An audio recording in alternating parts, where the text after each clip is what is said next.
आपल्याला कळत नाही. पण तुम्हाला सांगतो, मागचं सरकार जे होतं फेकनाथ मिंदेंचं, त्यांनी देखील एक हाऊसिंग पॉलिसी काढली होती. तेव्हा विरोध करणारा एकमेव पक्ष आणि पहिला पक्ष आपण होतो. शिवसेना उद्धव बाळासाहेब ठाकरे पक्ष होता. त्याचं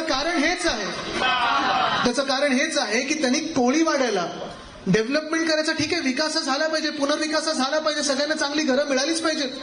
पण तुम्ही मला सांगा, कोळीवाड्यांचं डेव्हलपमेंट हे क्लस्टर डेव्हलपमेंट होऊ शकतं का? क्लस्टर डेव्हलपमेंट होऊ शकतं का? क्लस्टर डेव्हलपमेंट म्हणजे SRA ला दुसरं गोंडस नाव हे क्लस्टर दिलं जातं.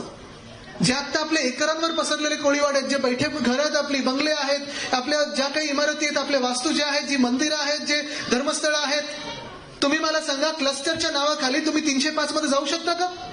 मासे आपण जेव्हा आणतो, डॉकिंग करतो, मग आल्यानंतर ड्राय डॉकिंग हे आपल्या बोटिंगचं होतं. पण मच्छी आपण सुकायला टाकतो, ती सगळी टाकणार कुठे, तुम्ही ठेवणार कुठे? आता जे मार्केट बघितलं आपण, ते पहिला काढायला येतील. आणि हे प्रायव्हेट मार्केट आहे. मला खरं तर वर्णित तुमच्याकडून थोडं तिथे करायचं, असं बघायचंय, थोडं एक करू आपण एकत्र. पण हे इथून जर तुम्हाला असंच टॉवरनंतर काढलं तर तुम्ही जाणार कुठे? जाऊ कुठे? आपण काही बोलू शकणार आहे? म्हणून जी आता जो लढा द्यायचा आहे तो आत्ताच आपल्याला द्यायला लागणार. जे आपले हक्क आवाजित करून घ्यायचे ते आत्ताच करून घ्यायला लागणार. हक्क जे आपल्याला पुस्तकांमध्ये आपल्या कुठच्या जे काही डॉक्युमेंट असतील ते आणायचे ते आत्ताच करून घ्यायला लागणार. आत्ता ही जर वेळ निघून गेली तर कधी पुन्हा ही वेळ हातात येणार नाही. पण धारावीच्या नावाखाली जी काही लूट चालू आहे, जी काही अदानी समूह लूट करत आहेत मुंबईची, भयानक परिस्थिती आहे.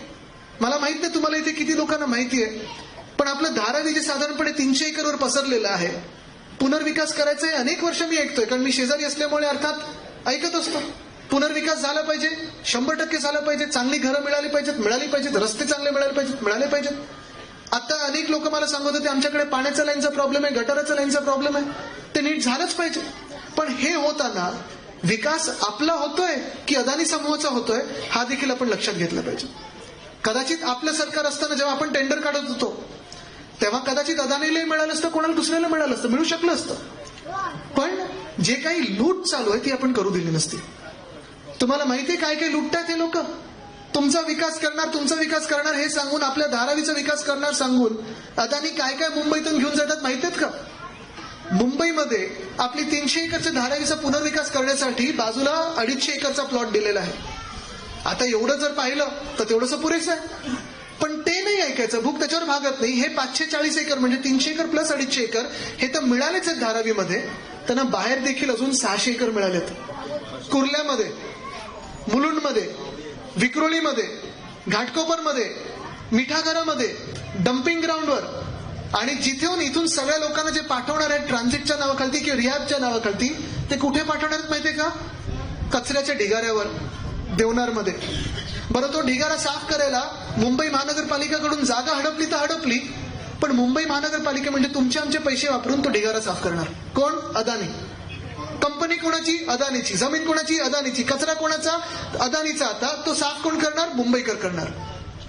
बरं, हे सगळं होत असताना, पुनर्विकास होत असताना, तुम्ही मला सांगा, तुम्ही आम्ही जर आज या राज्य सरकारकडे गेलो, नगरविकास खात्याकडे गेलो किंवा मुख्यमंत्री महोदयांकडे गेलो आणि सांगितलं की मुख्यमंत्री महोदय, आम्ही इथे 4 पिढ्या 5 पिढ्या राहतोय, आम्ही मूळ मुंबईकर आहे, मुंबईवर मालकी हक्क आमचा आहे, कोळी बांधवांचा आहे, आम्हाला 1 स्क्वेअर फूट जागा फुकटात द्या. मिळणार आहे कोणाला? नाही. मग आपल्याला 1 स्क्वेअर फूट जागा जर मिळत नसेल फुकटात, तर मग अदानीना आपला विकास करायचा म्हणून त्यांना 1600 एकर का जागा मिळत आहे? बरं, 1600 एकर मिळतात तर मिळतात, ह्याच्यात अनेक गोष्टीच्या बाकीच्या मिळाल्या आहेत तर भयानक आहेत.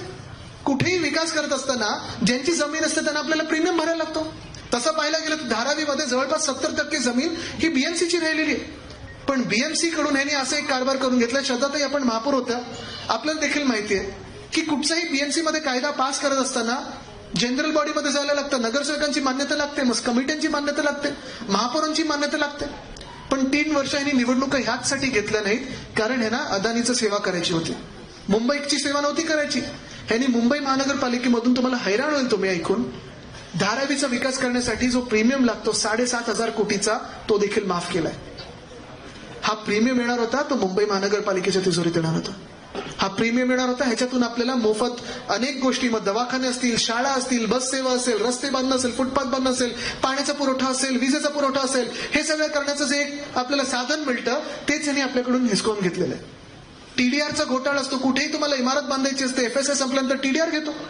पण मुंबईमध्ये धारावीचा विकास करायचा म्हणून जवळपास 40%चा टीडीआर पहिला हा अदानीकडूनच घ्यायला लागतो.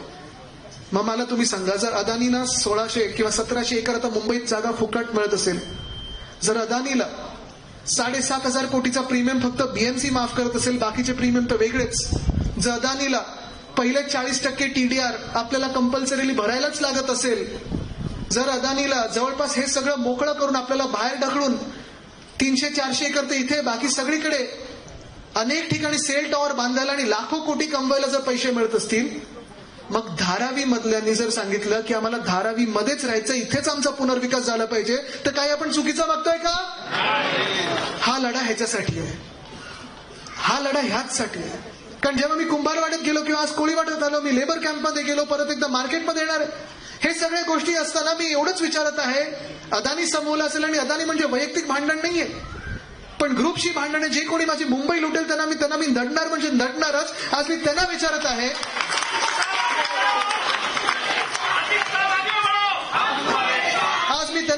आहे, की कुंभारवाडा काय करणार तुम्ही, कसा तुम्ही ठेवणार, कसा त्याला विकास करणार, ह्याचा काय प्लॅन आहे तो इथे येऊन लोकांना समजून दाखवा, तरच आम्ही तुम्हाला मान्यता देऊ, नाही तर इथं तुम्हाला येऊ देणार नाही.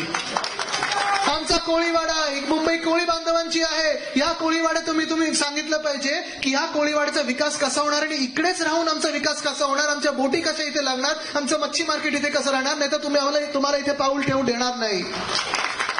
ह्या धारावीकरांचा आज प्रश्न जो आहे तो आम्ही विचारत आहोत की आम्हाला कचऱ्याच्या ढिगाऱ्यावर जायचं नाही, आम्हाला इथून हलायचं नाहीये. जर आमचा विकास करायचा असेल, ठीक आहे, तुम्ही जगातले सर्वात श्रीमंत व्हा, कोणी अडवत नाहीये, पण ते करत असताना आम्ही तुम्हाला आमची मुंबई लुटू देणार नाही.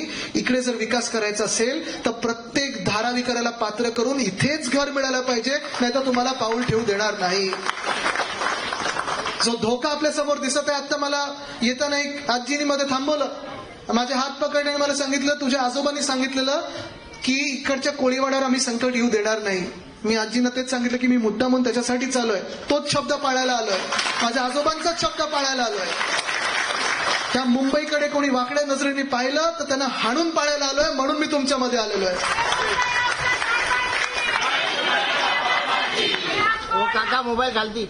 मी आज तुम्हाला विचारत आहे, सगळ्या इथे कोळी महिला इथे बसलेल्या आहेत, मला तुमचा आशीर्वाद पाहिजे, पण आशीर्वाद फक्त आशीर्वाद नकोय, ताकद देखील पाहिजे. अंगावर आलं तर काय करणार आपण?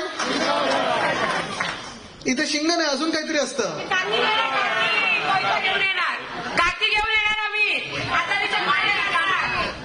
बघा,